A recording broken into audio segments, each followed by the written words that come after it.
மக்கள் இயேசுவிடம் ஒரு கேள்வி எழுப்புகின்றார்கள். எலியா தானே முதலில் வர வேண்டும் என்று மறைநூல் அறிஞர்கள் கூறுகிறார்களே, அது எப்படி என்று கேட்க, இயேசு என்ன சொல்லுகின்றார்? எலியா ஏற்கனவே வந்துவிட்டார். அதாவது அவர்கள் இயேசு யாரை குறிப்பிடுகிறார் என்றால், திருமுழுக்கு யோவானை குறிப்பிடுகிறார். திருமுழுக்கு யோவானின் செயலும் சொல்லும் எலியாவின் செயலும் சொல்லும் ஒரே போல் இருந்தது.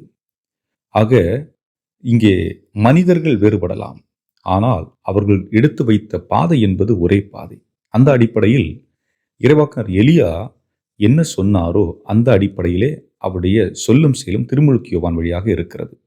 ஆக இந்த இறைவாக்கினர் திருமுழுக்கு யோவான் என்பவர் இயேசுவுக்கு முன்னோடியாக இந்த உலகிற்கு வந்து இயேசுனுடைய பாதை, இயேசு செல்ல இருக்கின்ற அந்த பாதைக்கு ஒரு முன் தயாரிப்பாக இருக்கின்றார்.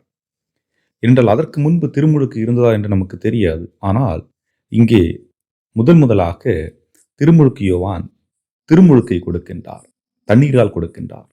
அதன் பிறகு இயேசு திருமுழுக்கை தூய ஆவியால் கொடுப்பார் என்று சொல்லுகின்றார்.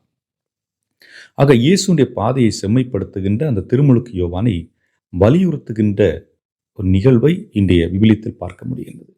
ஆனால் அதேவேளை இயேசு என்ன சொல்லுகின்றார்? மக்கள் அவரை கண்டுணரவில்லை என்று சொல்லுகின்றார். இங்குதான் நாம் சிந்திக்க வேண்டியது இருக்கின்றது. காரணம் என்ன?